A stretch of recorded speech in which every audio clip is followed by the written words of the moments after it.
Hey coin collectors, Dan the Collecting Man here. Today I'm going to talk about what are some of the best government minted 1 ounce silver pure coins. So these are some of my favorites, some of the ones that I think as a collector, as a bullion silver stacker, these are the kind of ones that you really want to try and hold and look for because they're most liquid, easily recognizable as well, and some of these have some really good security and safety systems in there to make sure they're not forged as well. So I'm going to start with the Australian kangaroo. So for me, I really like this one, probably because I'm an Aussie as well. I just think it's a really good design, showing the kangaroo with that kind of sun ray sign there. So that I like the little lines that they've got around the edges there. That helps with the security. Inside the letters there's often a micro letter as well. That really helps to protect from a security point of view. So you need like a magnifying glass to get that as well. So this year we've seen the special release P125. So the Perth Mint 125 year one has come out as well. So that's a really good one to have, and it's obviously got the king of the effigy. They've also released a proof version as well, so that's something that I've also looked to obtain as well, because I think having a proof version of this is definitely something that's going to be quite collectible in the long term as well. But from a pure stacking bullion point of view, they're often pretty low premiums above spot price, so definitely a really good silver 1 ounce coin to have. The next one from all the way from Austria, the Philharmonics. Really like this one. It's definitely, probably from a European point of view, a really good one to have. They're definitely very recognizable and very liquid, easy to sell.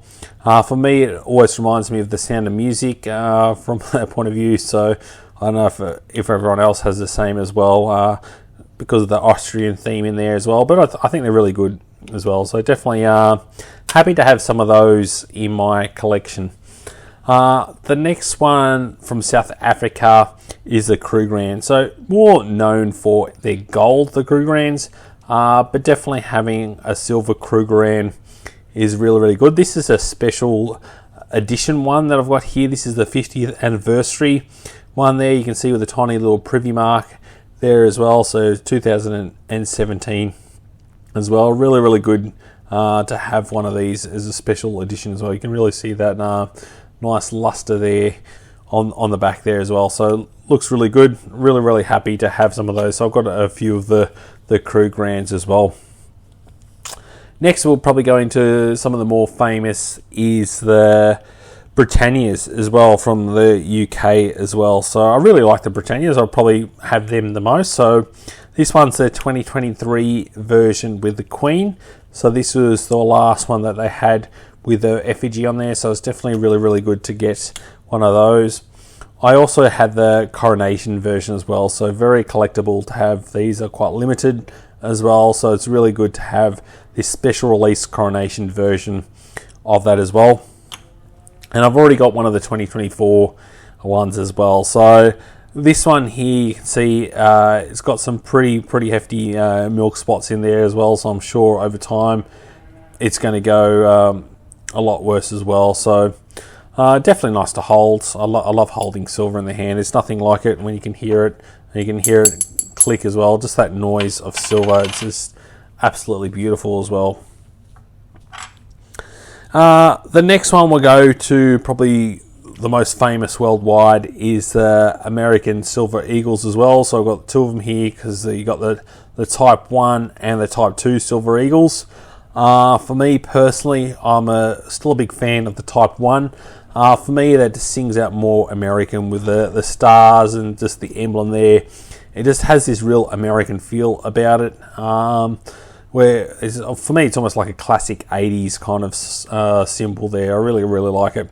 Where with this one here, it's just an eagle.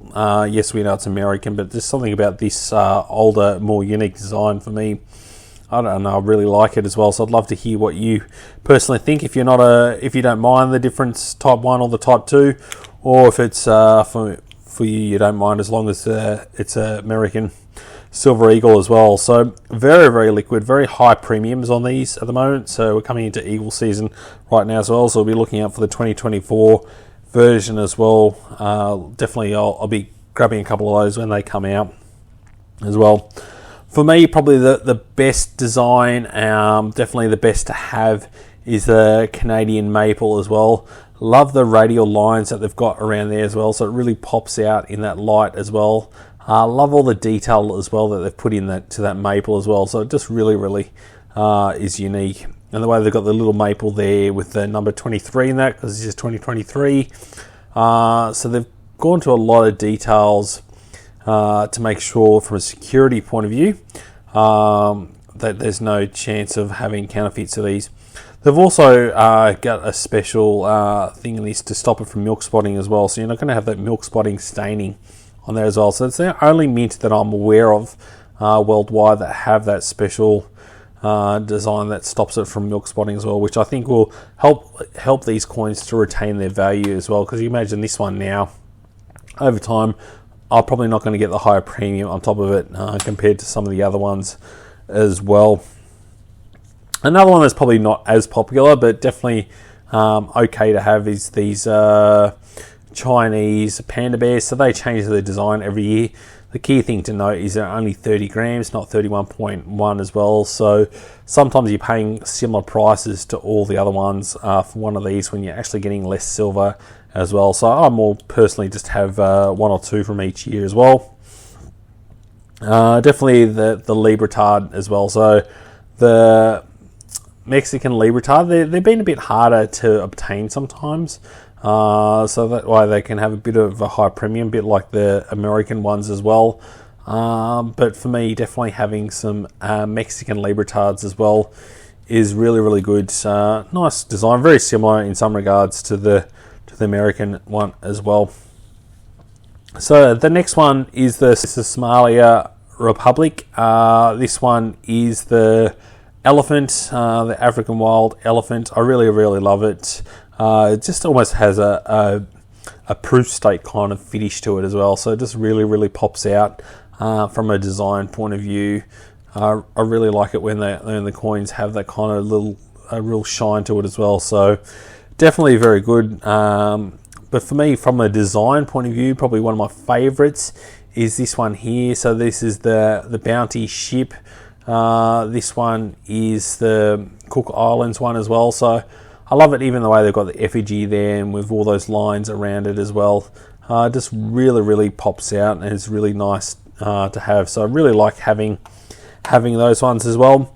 And from a coin point of view, you can't go past a Morgan dollar as well. So this is from 1888, so it's a really old coin from America, but definitely a good silver one. So I thought I'd add that in there as a little bonus one to have as well. But for me, if you're looking to get a few, definitely I'd always go for the Canadian maples. I think what the Canadian Mint does for their coinage and all the efforts they put into it is really good as well. Unfortunately, with the Britannias, I really like them. They've got some good security features in there, but you can lose a bit of that premium with all of that milk spotting in there, and unfortunately they're quite famous for their milk spotting, which is not great. From a cost for silver point of view for a government minted, you can't go past the kangaroo as well. You can get some good value out of a kangaroo as well, especially from here in Australia. I'd highly recommend going to the Perth Mint and getting yourself some tubs of those kangaroos as well, because you're definitely going to find in the longer term you're going to get some of that money back as well. Please don't forget to click subscribe if you want more videos on coin collecting. Thanks for watching and joining the coin collecting community. See you on my next video. Dan. Also to note that this video is for informational purposes only and is not intended to be personal financial advice. It's just my opinion. I'm just a guy that loves coin collecting. I am not a financial advisor.